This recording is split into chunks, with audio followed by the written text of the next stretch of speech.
நீங்களாக எடுத்த முடிவா இல்ல ஏதாவது அழுத்தத்தின் பேர்ல எடுத்த முடிவா? ஏன் கோபமா பேசுறீங்க? நீங்க எடுத்த முடிவு நீங்களாக எடுத்த முடிவான்னு கேட்கிறேன். நீங்கள் எடுத்த முடிவு நீங்களாக எடுத்த முடிவா இல்ல ஏதாவது அழுத்தத்தின் பேர்ல எடுத்த முடிவா? இதுக்கு உங்களுடைய பதில் என்ன? இது நான் சுயமாக சிந்தித்து கடந்த காலங்களில் ஏற்பட்டுவிட்ட கசப்பான நிகழ்வுகளுக்கு முடிவு கட்ட வேண்டும். அரசியல் நாகரிகம் ஒரு கட்சியை இயக்கக்கூடிய தலைமை பொறுப்பில் இருக்கக்கூடியவர்கள் அனைவரையும் அரவணைத்து செல்கின்ற போக்கு அதிமுகவில் இல்லை. அது மறைந்து விட்டது. உங்களுக்கெல்லாம் தெரியும். நான் என்னை பற்றி பாராட்டி பேசுவதற்கு நான் இங்கு வரவில்லை. திராவிட முன்னேற்ற கழகத்தில் இணைந்திருக்கிறேன்.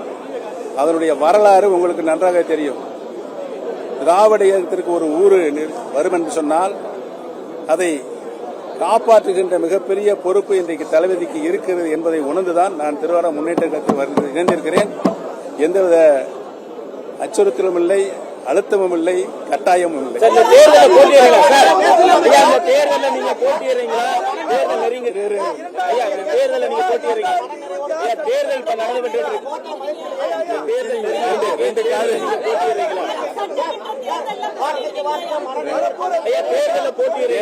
ஒன்னா கேளுங்க, சொல்றேன். எல்லா கேள்விக்கும் நான் பதில் சொல்றேன். எல்லா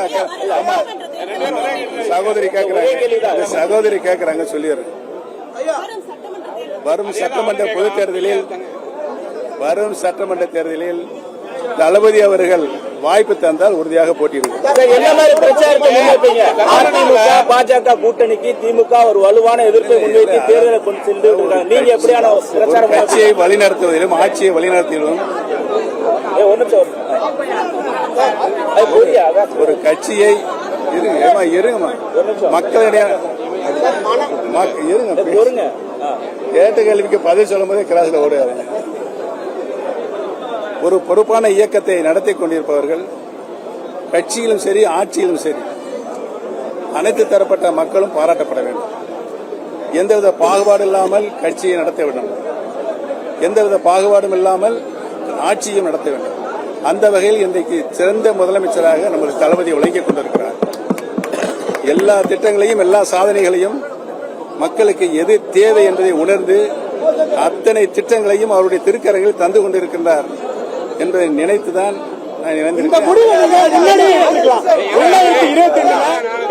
நீக்கப்பட்ட போதே இந்த முடிவை நீங்க எடுத்திருக்கலாம். இது ஒரு காலதாமதமான முடிவா எடுத்துக்கலாமா? முன்கூட்டியே இந்த முடிவை நீங்க எடுத்துக்கலாம் இல்லையா? பொறுமையாக இருந்து எல்லா அம்சங்களையும் சிந்தித்து பார்த்து தான் நான் இந்த முடிவை எடுத்திருக்கிறேன். இது தலை சிறந்த முடிவு என்று இன்றைக்கு காலையில் 5 மணியிலிருந்து ஆயிரக்கணக்கான தொலைபேசி மூலம் எனக்கு பாராட்டும் நன்றியும் சொல்லிக் கொண்டிருக்கிறார்கள். நீங்கள் சரியான முடிவை சரியான இடத்திற்கு சென்றிருக்கிறீர்கள், எங்களுடைய வாழ்த்துக்கள் என்று சொல்லி